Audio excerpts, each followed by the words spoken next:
Yo, Surreal Talk Radio, your man, Calico the Surrealist on WPRK 91.5 FM Winter Park. We are kicking it after dark with my special guest in the building. Hey, man, right now I got my comedy co-host in this thing. I'm going to introduce y'all to him first, and then we're going to get straight to it. I got my man, the thuggish, ruggish Minnie Bone in the building. What's going on, Minnie? Oh, yeah. How you doing? Get it right. Minnie Bone. Minnie Bone is the name. You know, I've been inaugurated as one of the Bone Thugs and Harmony members, the shortest member that is, next to Eazy-E, God rest his soul.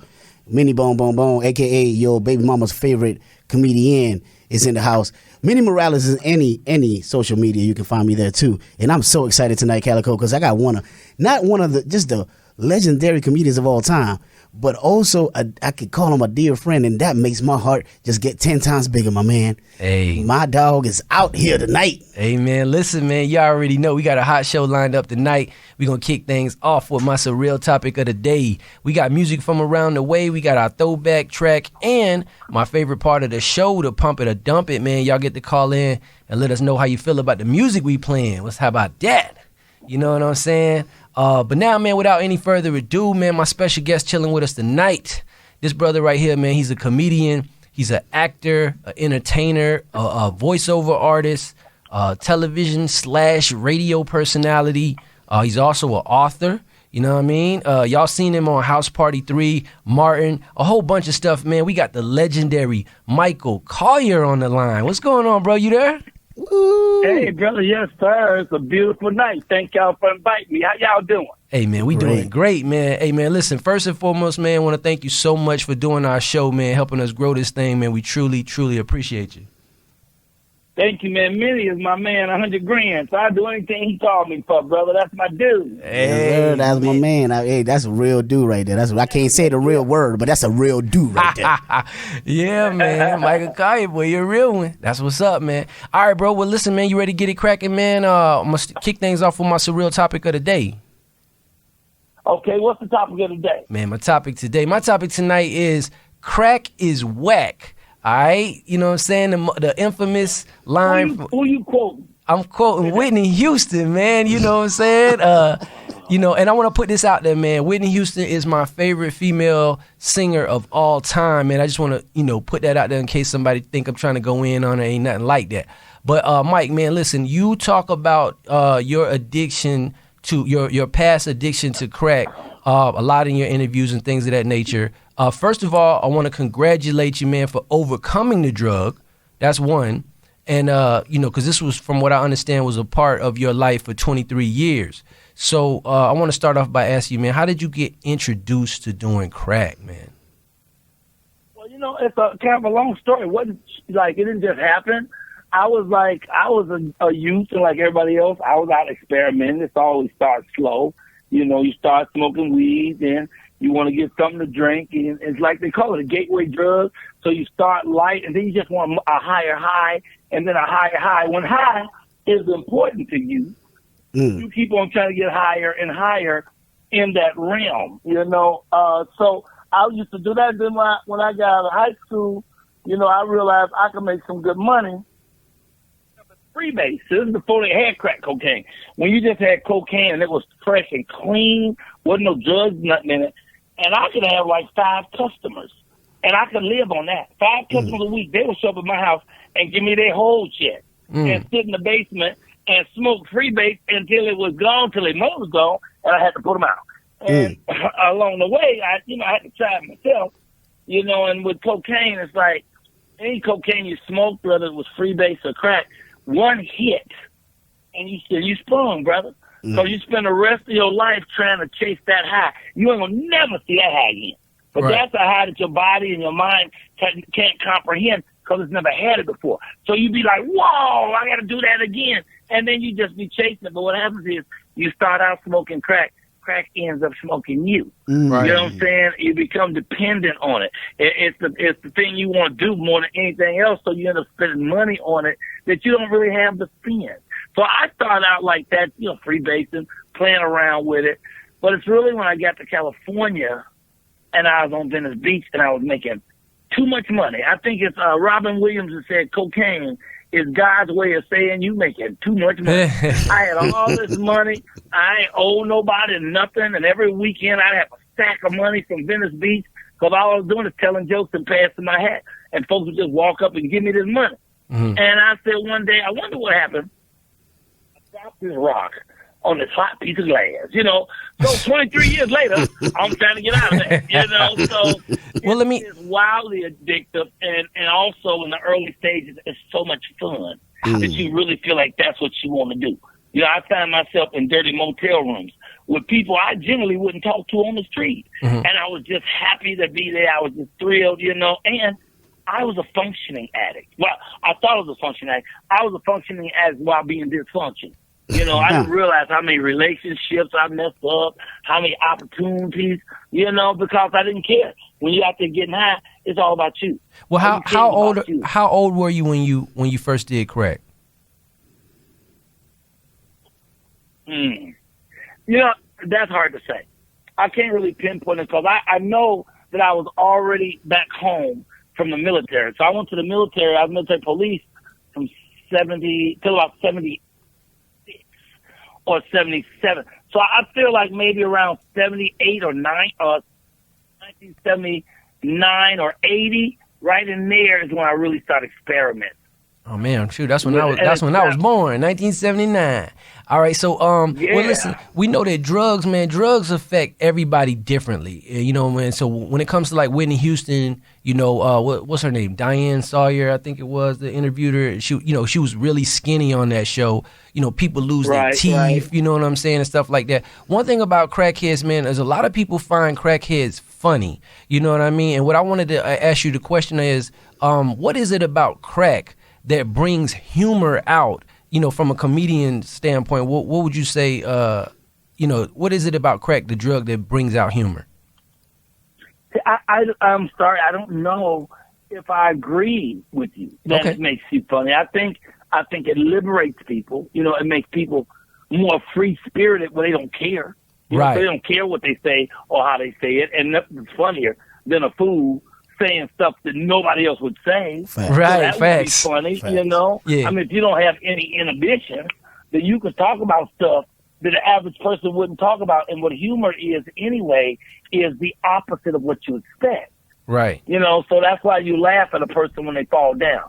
But you don't laugh at first because you want to make sure they're not hurt. Would you but say once you see they're not hurt, then you laugh a little. Right. You know Would you say that crack? Would you say that crack probably makes you causes you to be more raw, like be more, like you said, kind of open? You know what I mean? Just.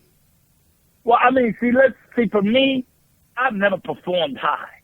Oh, okay. So I don't know about that. I don't know about that kind of thing. I never performed high. My friend George Carlin, who was a genius and a giant in comedy, he used to smoke weed, a ton of weed, and he told me when he stopped, he said he stopped because he couldn't remember 90% of what he came up with. So he would get high and he would say brilliant stuff, and everybody would be rolling. But if he didn't run and write it down, and when you high, you ain't running to write it down, he'd come back down, and most of that stuff he already forgot. You know, he forgot how he said it or the way it was said. So yeah, to give you a boldness. I mean, I guess if you're getting high and you cup your tape recorder on, you probably gonna get some wonderful gems. You know, when you go back and listen to it, you be like, "Wow, I don't believe I said that." You know. Yeah. But I mean, so it could probably make you bolder. But I've always respected my craft. Right. So I would never, ever, ever go on stage anywhere on a film, on a movie set, anywhere high. I would not do that. That's why I said I was a functional addict because I wasn't I'm gonna break in your house and take stuff addict. I was gonna do something strange for a little change. I wasn't that kind of addict. You know, it wasn't like that for me. But it doesn't minimize who I was as an addict. I was still as much an addict as the people who would do those things. Right. You know what I'm saying? I can't be a better addict than the other addict. We all addicts. You know what I'm saying? Right. Mike, if you don't mind, you did touch on something real quick that a lot of people don't know, and I seen you post on Instagram about it. You touched on the fact that when you got to California, you got to Venice Beach. A lot of people don't know how instrumental that was to the culture. There's comedians who are very famous comedians who used to beg their parents to come take them to see you. And you were out there for, I think, 8 to 9 years? Telling jokes 9 on... years, from 86 to 95. And I'm going back out September 3rd and shooting a 1 hour there we go. That's where I wanted to get to. The King of Venice Beach, right? Yeah. Well, The King of Venice Beach. Well, yo, But yeah, we definitely... That beach defines me as a human being. Yeah, Those man. 9 years defines who I am because I went there to be a millionaire. And I got there and discovered people. You know, people like me, people who struggle, people who needed things. I hung out with the addicts and the alcoholics, and I realized the world's not about me. The world's about me finding my brother. You know, until I find my brother, I don't find myself. But once I find you, once I embrace you and hug you, then I'm back home. So instead of trying to be a millionaire, I attempt to be a billionaire being. And I want to be the greatest human I could be. So instead of trying to make a living, I live my making. And my making shall make my living. But I had to go to Venice Beach to learn these things. I had to watch other people who are downtrodden and struggling, who's still there. I mean, if you go out there right now, it's people who was cracked out when I was there in the 80s. They still there. And for some reason, addicts seem to outlive the dealer. Yeah, that's what I want to ask you, Mike. Do you have any advice for people trying to kick a habit like crack or any kind of drug? Well, if you try to kick any kind of drug or any kind of addiction, because almost everybody's addicted to something. You know, somebody's addicted to food, or somebody's addicted to porno, or somebody's addicted to rubber. You know, I'm almost anything that's out there. There's a freak for it, and people are addicted to all kinds of things. But to break any addiction, for me, it always starts with God. Because I'm a man of God, so I know that God is how I stop being high. Right. Talking to God is what turned it around for me. So it begins because the real struggle, the real journey of success is an internal job. It's inside of you. Right. There ain't nobody outside of you that can really heal you. You have to heal you. You have to get to a point in your life where I can't take this no more. That's when they say you sick and tired of being sick and tired. Right. Everyone in addiction has a low, and you have to hit that low before you turn it around. For sure. You have a different low. You know, some people just get embarrassed. Like some people just get arrested because they was in an alley doing something they shouldn't have been doing with another person, and the police pulled up and they had a crack pipe, and they get arrested, and it gets to the news, and their parents and their friends know. That embarrassment sometimes is enough to stop a person, but then sometimes you'll take a person who just gets so high and been high so long, he can never admit that it's him. You know, and you'll find that person who he'll have to wait till he's in a little dirty apartment by himself. And ain't no lights on, he ain't got no power, ain't no water, he's funky, he ain't got no clothes, he's just sitting there, and then he goes, dang, maybe it's me. You know, so it's different levels of the addiction, but no matter what level you are, if you start praying, if you look towards the Lord, you could turn around anything. And we're not just talking about addiction, I'm talking about anything. You could change your poverty to wealth if you just you just turn it to God. Amen. So that's what I would say. Anybody's in addiction, Amen. talk to God about it. Yeah. Totally agree with you, brother. I want to get into my next segment real quick, man. I want to put this topic on the back burner. Y'all shouldn't mess with me. Y'all y'all can get a chance to talk. I'm doing all the time. We gonna get it, brother. But check, you know what, bro? You dropping jewels. Hey, check it out real quick, man. I had some of the other radio stations. I see you getting around. Some of the other radio stations hit me up. They was like, "Yo, man, we interviewed Mike this morning. You ain't gonna get a word in."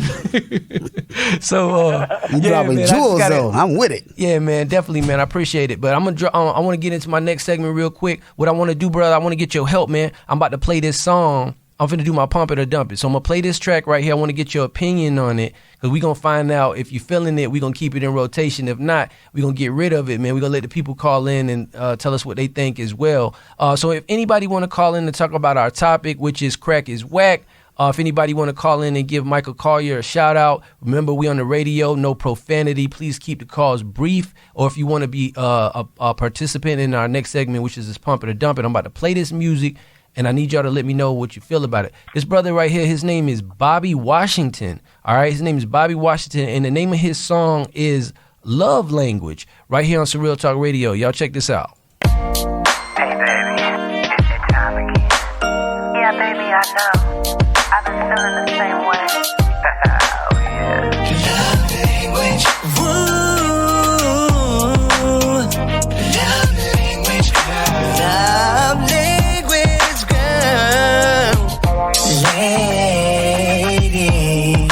body wanna talk to you, baby.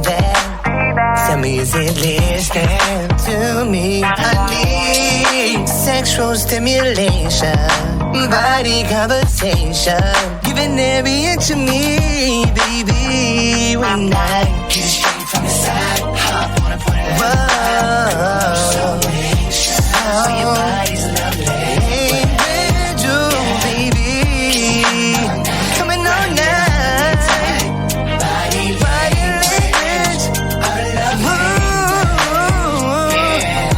you, baby, yeah. I'm gonna take my time with you, baby, giving you all you need and giving you all of me. Body, speak to me, I'm listening right now. Nobody wanna talk to your body all night long, yeah. Baby, can our bodies so can our bodies more than a minute, yeah. I need more time to get in. Yes, I do. Yo, Surreal Talk Radio, we back. Man, I don't know what happened to the track. It just stopped over here. It cut itself off. That's how. Wow. It was so bad, it stopped itself. That's how bad it was. So, all right. So this what I want to do, man. Michael Colyar, man. The track that we just played, I want to get your thoughts on that first. Then I'm gonna go around the building, man, and see, where everybody think about the song. So, what did you think about the song I just played? Think about it. Hey, Mike, you there? I'm right here. Yeah. What'd you think about the song we just played? I thought it was worse than terrible. It felt like punishment. I think whoever did that should stop. They should apologize to everybody, and they should go back to their room and sit in the corner. That's Michael Colyar just being so obviously he's for the dump it. We gonna go big dump. Dump with a capital D. Dump with a, okay, so that's a dump. We got to dump. Mini. My man, mini. What you think about the song we just played, brother? Listen, I have I've never said dump it in this show before. If you notice, I've never said dump it. I've been trying to be as nice as I could. You the nice guy, yeah. But my lord, I don't know if it was 4 people. If that was only one person, that was a lot because it sounded like 4 different people on the track, and they all sounded bad. Like it was like it's there right here. Man. So we dumping it. I'm so sorry. Okay, we gonna dump it. I got 2 dumping. Now I'm gonna go to our professional right now. This right here is our man. He is exclusive, man. What you think about the song we just played, brother? This is my little cousin exclusive in this building. I love it. Go ahead, man. What you think? The song sounded like he was trying to imitate a singer. Like if it was a comedy skit song, it would have worked. But he was serious. He said he's trying to play. He's trying to play himself. Oh man. Okay. All right. Listen, man. I want somebody to save this man. Come on, y'all. Y'all call in 407-646-2915. One more time, man. The phone number is 407-646-2915. Y'all save this brother, man. In the meantime, man, we about to get real live with my man Michael Colyar. Chop it up, man. See what he got going on and all that good stuff. All right, so Mike, man, you're from Chicago, right? Southside. That's right. Southside Chicago. I got a lot of family. Okay, here we go. We got a call. All right, so let me go be his cousin right here, man. Save him. Yo, Surreal Talk Radio, you live? Hey, I want to pump that song. It is. Okay. What you like about the track, man?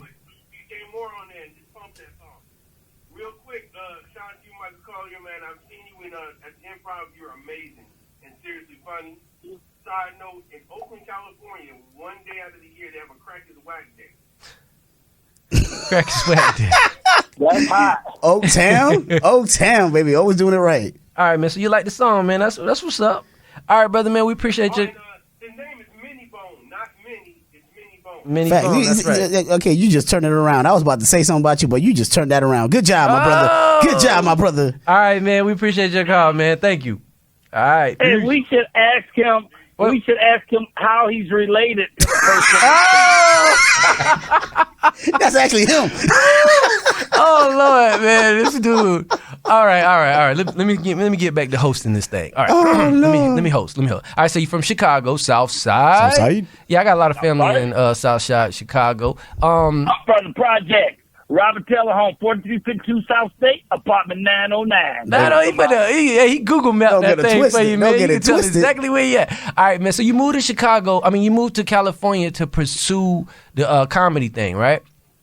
And here we go. Let's see what we got here. Yo, Surreal Talk Radio, you live. Man, y'all keep doing it, man. Keep doing it. You the track we just played. You like that? Yeah, y'all keep doing it, man. Y'all keep doing it. All right, man. Where you calling from? Winter Park, Florida. Winter Park, man. All right, Winter Park in the house, man. Appreciate your call. Thank you. Man, y'all keep doing it. All right. Yeah, man. All right, cool. Keep doing it. That's that Florida school system for you. That was his minister. All right, I can't. This dude right here. Hey, man, listen, man. Michael Collier will be here to the Improv this weekend, man. Y'all make sure y'all.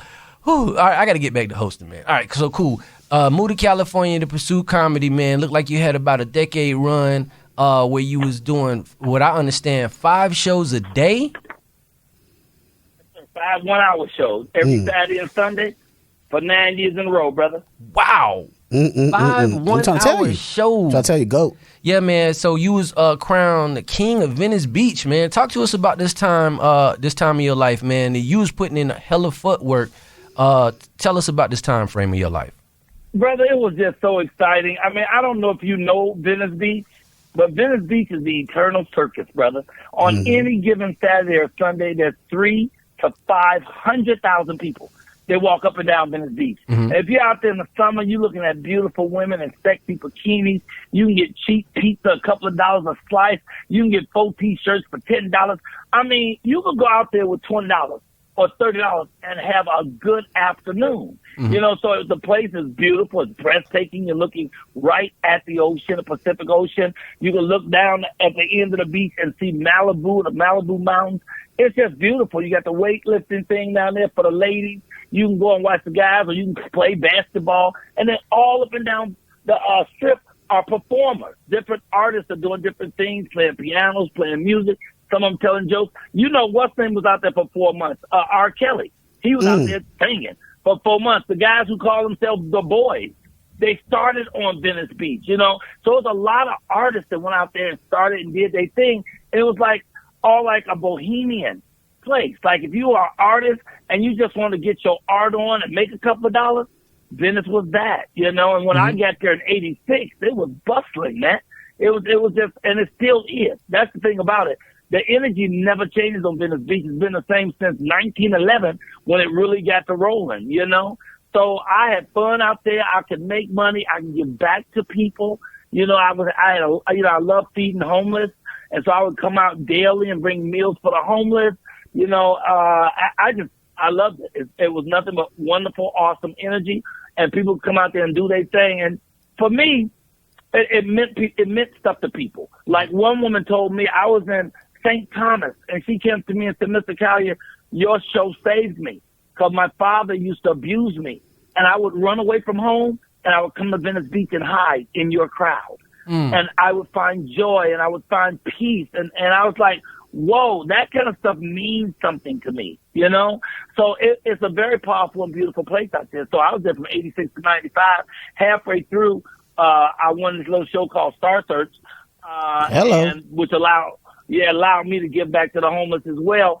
And when HBO saw that, they came out to Venice Beach and filmed me live on the beach. So I did a 30-minute special live on the beach, and no one's ever done that before or since. So it was just cool. It really defined me as a human being. It showed me how to talk to people. It built my skills for improv. Because you surrounded by 300, 400, 500 people, I guarantee you it's going to be people jumping out the crowd saying stuff to you. Yeah. Trying to interrupt your show. Talking about you a bum out here. Why you out here bumming? Why don't you get on the stage somewhere? I have to stop in the middle of my joke. Tear them up. Yeah. Right back where I left off. And I learned from that. So I can go on any stage with anybody. There is nobody on this planet I can't follow. There's not a comic you can name that I can't follow. And they can do an hour special. And when I come out, within 15 minutes, they're going to forget them people that was before me. That's a fact. Man, that's my surreal. There it is. That's a fact. You got my surreal I'll attest to that. Hey, man, I love it, man. First of all, man, you make me want to move to California, man. I love Florida, but the way you just described Cali, man, woo. All right, so man, listen, you talked about your time there, and then you started blowing up. After this Star Search thing you just mentioned, you won $100,000 on this Star Search thing, and from what I understand, you donated half of that, $50,000 to the homeless, man. And this is something that you just mentioned you still do. In your words, man, tell us why it is that you give back to the homeless like that. Well, like I said, when I got to Venice Beach, I could see the people. You know what I'm saying? I had never been in an environment where I could really see the people. I could see what people was going through. I could see their pain, and I mean, am I my brother's keeper? You doggone right, and my sisters too. And when I see people having to eat out of garbage, having to beg, now I'm not talking about people begging just because they want to get another beer, or they begging because they want to get another rock. But people have to beg so that they can live, so they can take care of their kids. Man, that breaks me down. I can't wrap my head around a country that's full of food. People homeless everywhere. I can't see it. I can't feel it. So we're going back out September 3rd. I'm doing my special on Venice Beach, and I hope that your listeners will go to my Indiegogo crowdfunder. You just go online and put in Indie, I-N-D-I-E, Go-Go, Indiegogo, and when it pops up in the search bar, put Michael Colyar. I'll put the King of Venice Beach. It'll tell you about what we're doing September 3rd. When I go out there, I'm doing a 1-hour special. And because I started out there in 1986, we're giving away 1,986 goodie bags to homeless people that day. Yes, sir. Clothing in there, toiletries. I was going to put money in there. I was advised not to because people will use it in ways that's not going to be, some people won't be using it in ways that's positive for them. So instead, we're going to take that value and put it in food cards. So be able to take these cards and go somewhere and get food. And, also, it was giving the money, a lot of the money is going to go to the St. Joseph Center, who takes care of homeless people in Venice Beach. So when my credits roll, we're going to have red credits that says where you can send donations to help the homeless, which is the St. Joseph Center.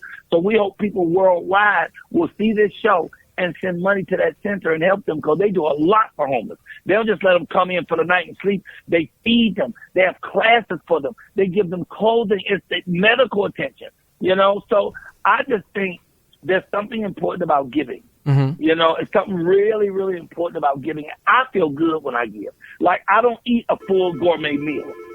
All right, Mike, somebody get that. Yeah, let me take this call real quick. Yo, Surreal Talk Radio, you live. Yo, man, how do I support this, man? What's the website to support this, man? The website. The website is WPRK.org. No, sir. The website to support the the homeless for Mike. What's the website again? Hey, Mike, what's the website again? Was that mine? Yes.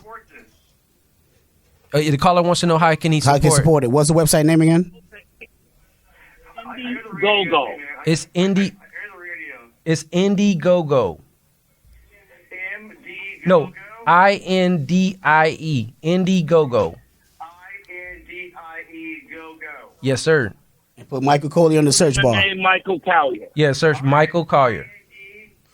Michael what? Colyar. C-O-L-Y-A-R. L-Y-A-R. I-N-D-I-E, go. Michael Colyar. Yes, sir. Word, man. Hey, good work. I support this. All right, thank you, sir. Thank you. All right, brother. Peace. I was gonna interrupt you, Mike, if you don't mind. One of the things that I've learned a lot from you, by the way. And people, this is not him putting on. This is really how he lives his life when it comes to charity. One of the phrases that he said to me, I'll never forget, is attitude of gratitude. That stays with me every day. I say attitude of gratitude is a way of living that you're actually grateful for everything, and you're willing to help people be grateful for the things that they have as well, and get them there. Yeah. And that's something that I'm telling you, when he has this whole thing about giving money to the homeless that I never thought about. I always gave money to the homeless if I had it on me. Right. Yeah. Now I actually carry extra just in case. Yeah, no, that's dope, man. Because I ain't gonna lie to you, man. I can't see myself giving $50,000 and I just won 100. I can't see myself doing it. I'm not there yet. Your heart ain't there yet? I'm gonna just be honest with you. I ain't Michael Colyar like yet. You know what I'm saying? Hey, one of my family members was very mad about it. He's like, how you giving money to the homeless? We need money over here. Well, y'all grown over there. Fact. You know, y'all have educations over there. You have houses over there. take care of yourself. I'm not responsible for taking care of any adult. Yeah. So I get to choose who I'm going to take care of. Right. And I didn't think it out. Ed McMahon asked what we was going to do with the money if we won $100,000. I hadn't thought that out. It didn't even cross my mind. And he had us there live in front of the world. And he said, so Michael, well, the other guy, Anthony Griffin, he said, I'm going to buy my mama a house. And everybody went, wow, that's really sweet. And he asked me, and just off the top of my head, without even giving a thought, I said, I'm giving half to the homeless. And then people were like, yeah. Let me show you something. They doing a movie right now. This woman who, she's a really big star now. I can't think of her name. She's a lesbian. She has really short hair, and she won an Emmy for doing an HBO show she wrote on. What is it? Lena Waithe. Okay. Lena Waithe is doing a movie right now about the dude I beat on Star Search. Oh, wow. Oh, wow. And according to Anthony Griffin's book, the only reason I beat him is because I said I'm giving half of the money to the homeless. Oh, wow. Now, He took that to the grave. I hadn't thought about that. Oh, man. I hadn't thought about that, because if I hadn't thought about that, I would have did it for that reason. But I hadn't thought about that. But I whooped him because I was way better. But Word. My man. This is my man right here. he claims that that's the reason. But check this out. She's shooting a movie about it. That's crazy. I found out about it because people was calling me with the script. They say, Michael, they got a character. Your character is in the script, and you at Star Search competing with a guy that you beat, and it's all about his life story. In fact, later in the movie, they showed him sitting on the couch looking at me on TV. Now I'm on Def Jam. Now, his name is Anthony Griffin from Chicago. And he was my friend till I whooped his behind, and then he wouldn't talk to me again for 2 years after I beat him. And even then, he'd only speak to me lightly, but they never even talked to me about the movie. I reached out to Lena Waithe about 10 times. Don't they even want my side of the story? Fact. But, Yeah. all right, Now get they back got to their what we were version. talking about. Fact. Yeah, to get back to what we were talking about, I didn't think about it. I didn't plan it. I was living in a studio apartment. You know, I didn't have no gang of money, but I had money. I was okay. I was living okay. But I figured if I suddenly had $50,000, I could be cool in the game. I don't need $100,000. Yeah, that's true. I That's want to true. make a lot of money. Yeah, I want more money so I can help more people. That's Yeah. what Ooh, there we go. Yeah, now that's all I need. Give me 50. I can make something happen. I can flip that. Mike, you was talking about Chicago. It's a good feel. Mike, you talking about It's a Chicago. good feel when you Go you ahead. hand somebody some food who live in the street and you look them in the face, man, I'm telling you, it's going to melt your heart. Facts. That's why I say I never finish a gourmet meal. If I go to a fancy restaurant, as soon as I get my meal, I ask for it to go box. And I cut it in half. I put half in that box.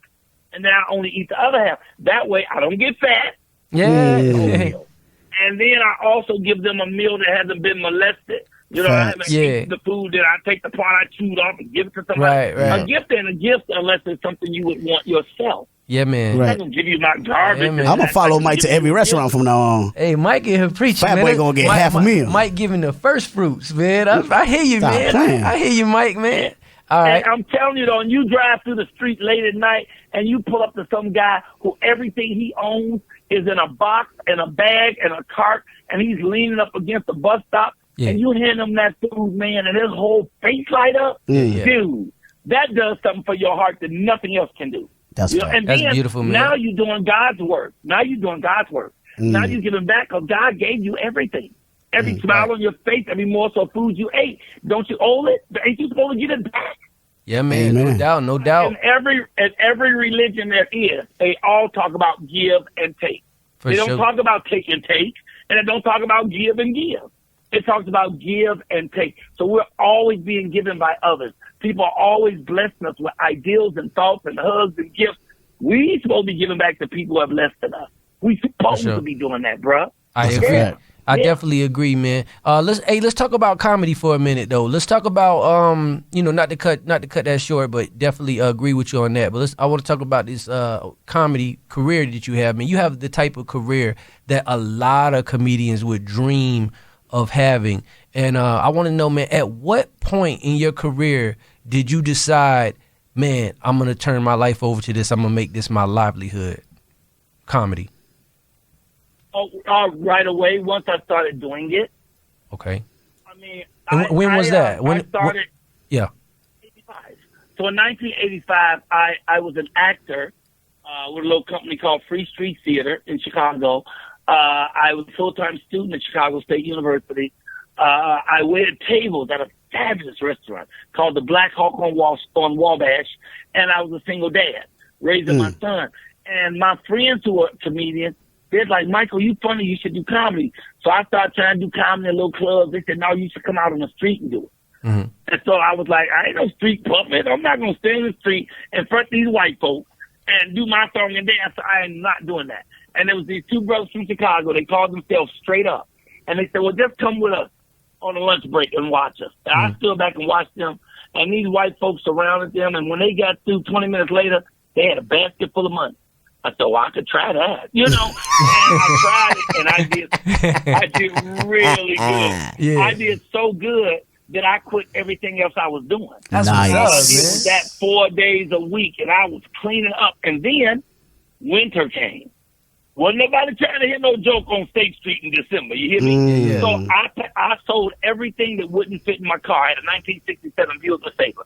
I sold everything that wouldn't fit in my car, and I took that money and I drove to California because they said it's warm all the time. They lied. They said it's warm all the time. That's a lie. And I came there and found Venice Beach, and I never looked back. Man, this is definitely your calling, bro. You've done, Def Comedy Jam, the Apollo, Star Search, the list goes on and on and on. Is there a stage out there that you haven't done that you want to rock? Good question. Man, there's 100 stages out there I want to do that I haven't rocked. I would love to do a large auditorium or large, like a huge auditorium with somebody like a Dave Chappelle or, Yes, sir. of course, Dave's the first go-to, or Chris Rock, or someone where it's going to be 10,000, Right. 15,000 people. I've never done one of those. The biggest place I've ever done was 6,000. Okay. And that was the Universal Amphitheater. I was opening for Kenny G. But Oh, wow. I've never been pulled into any of these cliques that's out there, so I've never done a tour. Never. I always do spot gigs that I book myself. You know, Right. and that's why I say it's a lot of people out there making more money than me, but ain't nobody having more fun than me. I guarantee you. So I would like I to love do it. a major stage. I would Yeah. like to do that. I would like to get my talk show back again. I have 2 shows now, but I would like to have a national, world-renowned network talk show again. That's a stage I want to do. But actually, I'm already smack dab in the middle of my dream. I'm doing everything I've ever wanted to do. I got 7 films coming out. I got 2 books coming out within the next month. I do my Michael Colyar morning show on YouTube 5 days a week. Now, I've only done 634, so I understand if you ever heard about it. But I do that 5 days a week. And then iHeart messed up and gave me a 3-year deal. He said he messed so up. 3 days a week, I do my own podcast on iHeart called Michael Talks to Everybody. Not everybody. Everybody. Yeah, man. ERRBODY. Everybody. I'm doing all of that, and I'm in love. So Yes, I'm sir. I'm in Congratulations. love, dude. That's what's so up, I'm bro. already in the middle of my dream. And here's the thing. People have to learn to be in love with you where you are right now. A lot of people think they can't get in love with themselves till they find some special thing that's out there somewhere. But you're alive right now. Talk about it. You're living right now. Yeah, man. Don't do tomorrow. Be you right now. Mike, if I could cut you off, even though you talk about love, but I want to talk about before I let, because I know he's gonna cut to that time to let you go, and I got to bring this up because 3 people in my life that I looked up in comedy and I thought it was the greatest people in the world, and I got to see 2 live. One was you, and you proved the point that I was right. The other one was Ali. A lot of people don't know who Ali is. If you don't, you should. Sadiq. That's y'all 2 to me are. Sadiq is a genius, man. Yeah, to me, the goats to you, Ali, and the third person is one of your dear friends, and I didn't have the pleasure to see him in real life, but Bernie Mac, my man, can we touch a little bit about your relationship with Bernie and what Bernie meant to you? I will do that, but first I have to tell you this. I've been recently accused of fat shaming. What? And I don't even do that. I'm gonna tell you what I said, and you tell me if it's fat shaming. Go ahead. So this big old fat lady was riding a bike. Wait, I'm just being descriptive, okay? So this big fat lady was on a bike. And she was paddling. She was paddling hard too, right? So I yelled out, "Cow!" So she turned to me and gave me the finger Then she turned back around and ran right into the cow.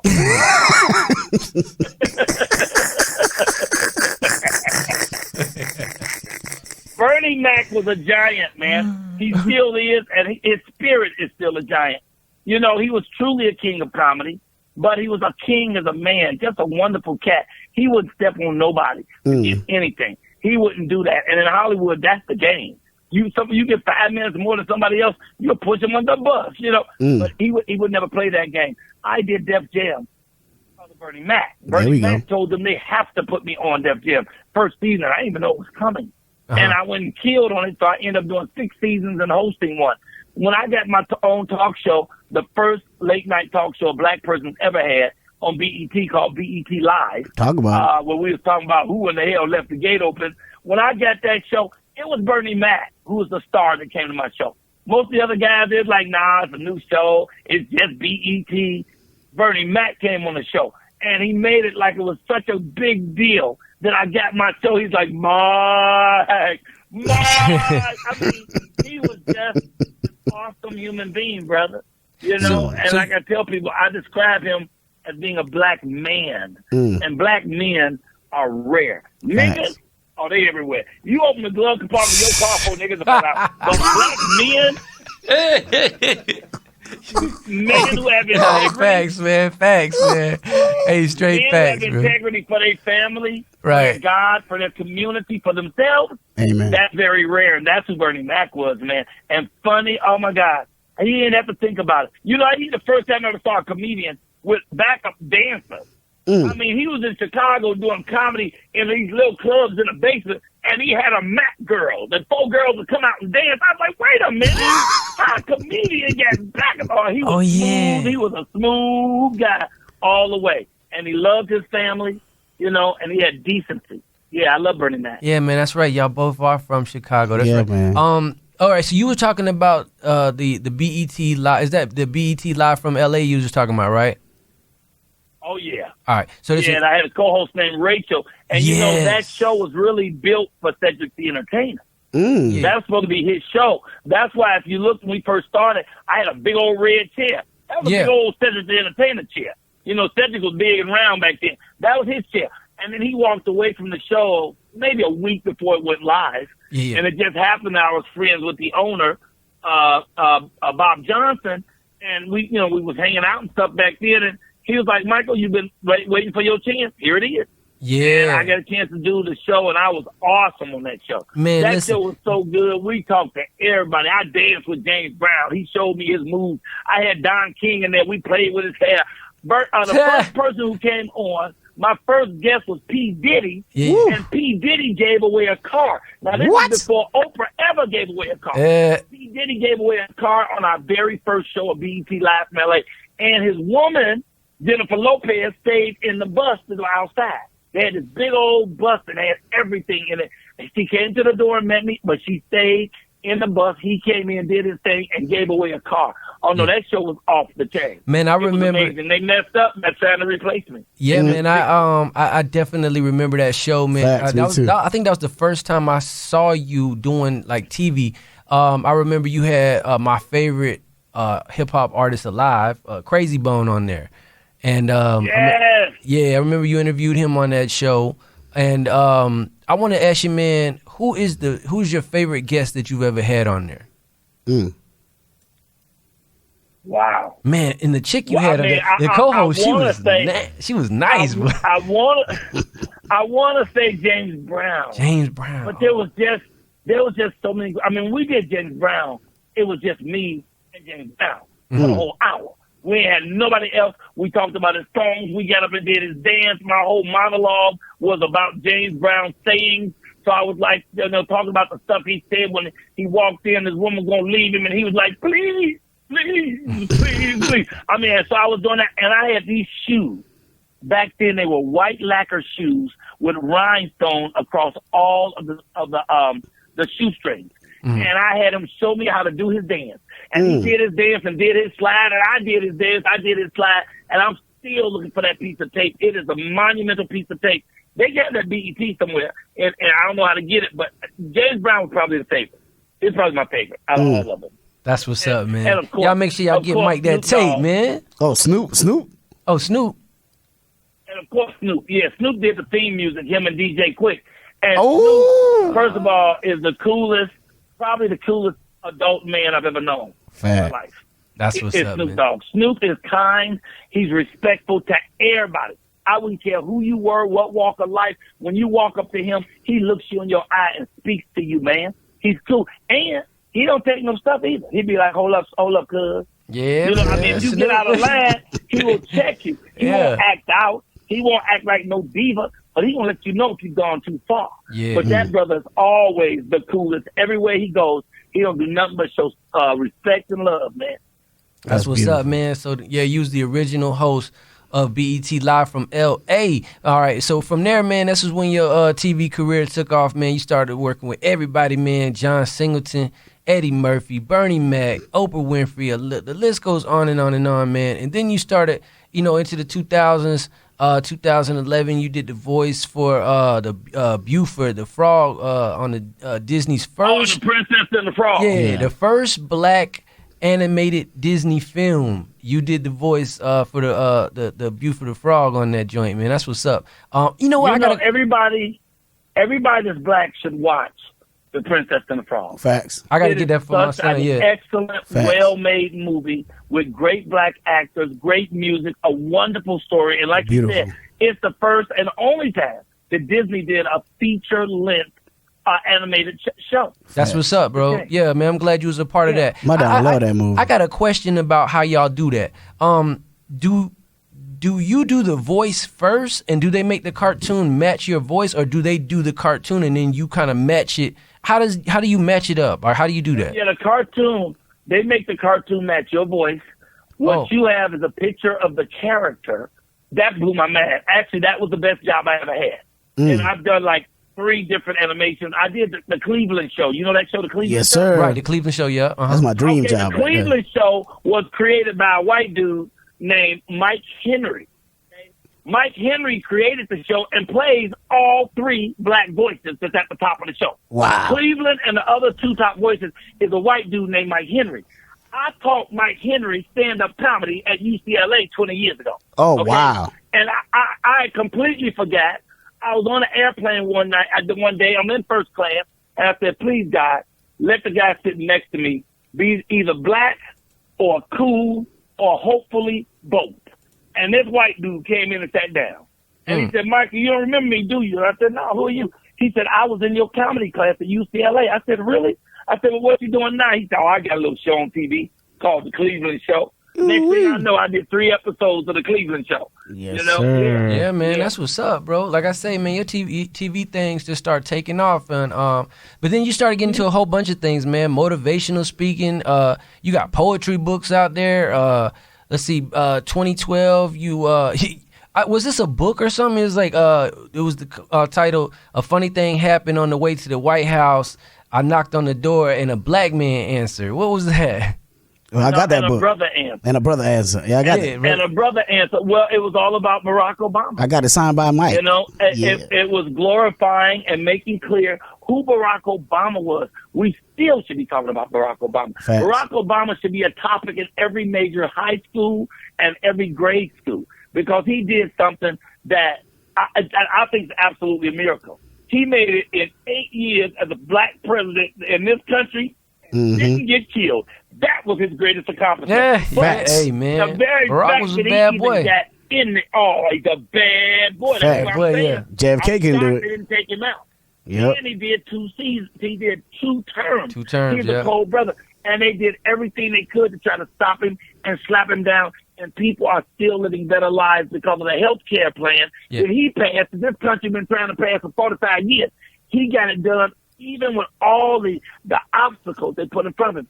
So it's a children's book. Yeah. And it's called A Funny Thing Happened on the Way to the White House. I knocked on the door and a brother answered. But I have 2 new books coming out, and they be out within a month. One is called Little Bobby White. It's a little black kid who always wins because he always chooses to do the right thing. And then I have an erotic poetry book called Ooh-wee. In the Wet Spot, Blue Erotica by I heard about MC that. Butternut. Yeah, I heard about that one. I heard about that. By joint. who again? by MC Butternut. Yeah. Well, listen, man. I read a passage of it. I read one of the poems on the Breakfast Club. I read one of the poems on 85 South. Yeah. And both times people went crazy. Yeah, I heard you before, man. It was crazy. Hey, man, we got about 8 more. We got about 8 more minutes. I definitely want to talk about these shows you got, man. You got the Michael Colyar Morning Show. Definitely want to talk about that, man. You know, Stevie Harvey, he got a morning show. Ricky Smiley, you know what I'm saying? The list goes on. I got a question, man. What makes your show different than other morning shows? Why should people check you out? Michael Colyar. That's what makes it different. The humanity that I bring to my show. Where we talk to everybody. Every single show we have a comic. Like I say, many been on about 6 times.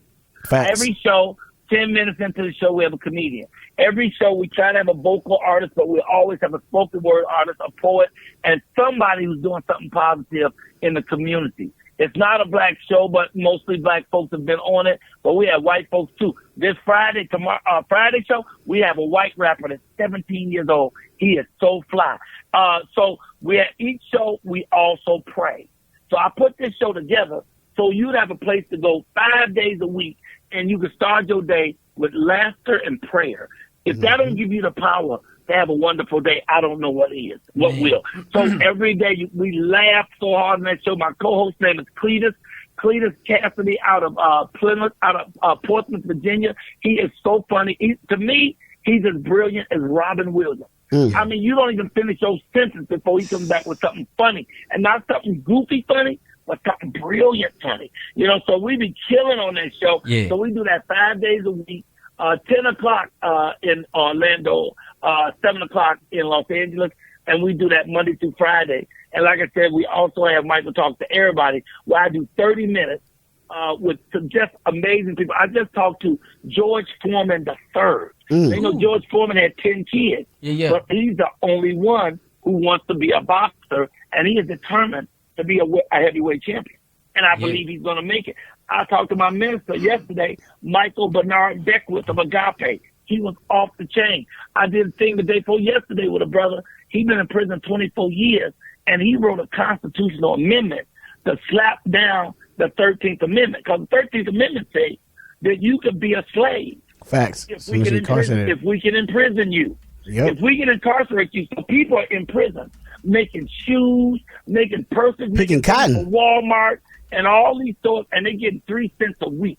And they break in their book because you can do that if you're able to trick somebody. So that gives people incentive to send black men to jail. Because when he go to prison, he's going to be slave labor. This guy, while in prison, wrote a constitutional amendment to stop that, and it's in the courts right now. I got a chance to interview him. I interviewed some of the most amazing people.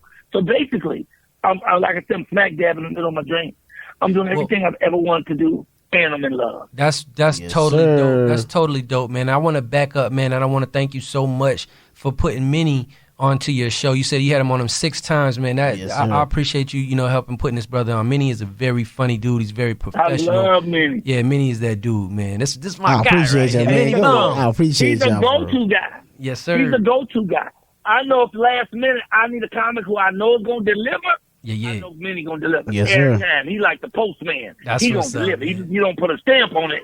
He going to deliver. That's a fact. All right. Is that my mama calling? Let's check it out and see. Yo, Surreal Talk Radio, you live. Hey, man, what channel is Michael on 10 a.m.? What channel is that? YouTube. That's on YouTube. Michael Colyar's on YouTube. On Facebook as well.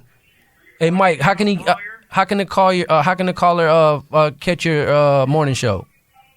Just like you said, you go to YouTube at 10 o'clock, go to YouTube and put in the Michael Colyar Morning Show, and it'll pop right up. Yep, 10 o'clock. Go to YouTube, Michael Colyar Morning Show, and it'll pop up, all right? Love it. Yay. Thank you. All right, man. So, Mike, man, you say you got the podcast where you doing, Michael Colyar talks to everybody. And that's what I want to do on my show, man. I want to talk to everybody, man. That's why I really appreciate talking to you.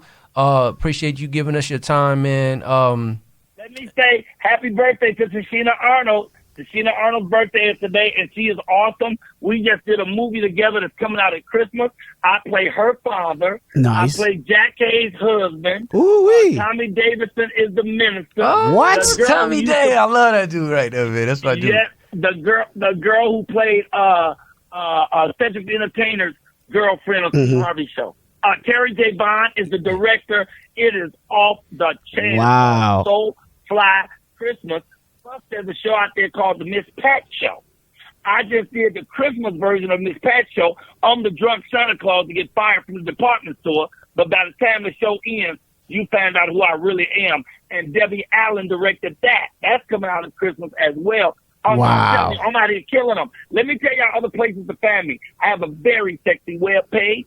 It's called TheRealMichaelColyar.com. That webpage tells you everything. It tells you where I'm going, how to come to the shows, and everything. And if anybody want to write me, just go to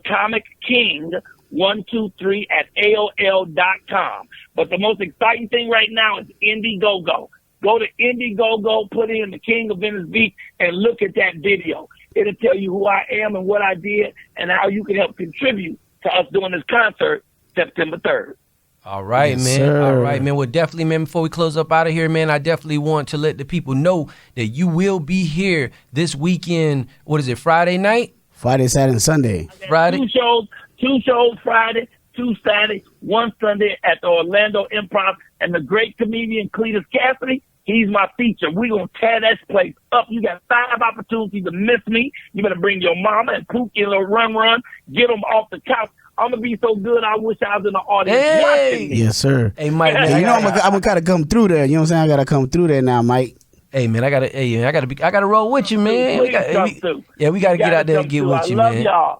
Hey, Mike, man, before you get up out of here, bro, y'all man. having me. Hey, man, listen, man, we love you, man. We thank you so much for doing our show, man. Before we get up out of here, bro, I want to give you a chance to give your shout-outs, man. Let your people know you love them and all of that good stuff right there, man, before we get up out of here. Well, I'd like to shout out all the people in Orlando because every time I do the improv, they pack the house and y'all come out and see me, and I appreciate it. I got to give a shout out to the woman I love more than anything on this planet. Her name is Sonia Powers Wardell. She has the #1 soul food restaurant in Winston-Salem called Simply Sonia, and I apologize to my mama when I say this, but this woman makes a better salmon croquette than my mama. And my mama's held that title for 64 years. And finally, I shout out God. That's what's God up. is everything. If he is not the answer, you are asking the wrong question, partner. And I thank y'all so much for inviting me. God bless y'all. Hey, Yes, man. sir. All right, brother. Thank you so much, man. Y'all stick around. We got music from around the way with DJ Rogue. Hey, Mike, man, we'll holler at you, brother. Take it easy, man. Thank you. Woo, woo, woo. All right, Woo, woo, man. woo. Peace.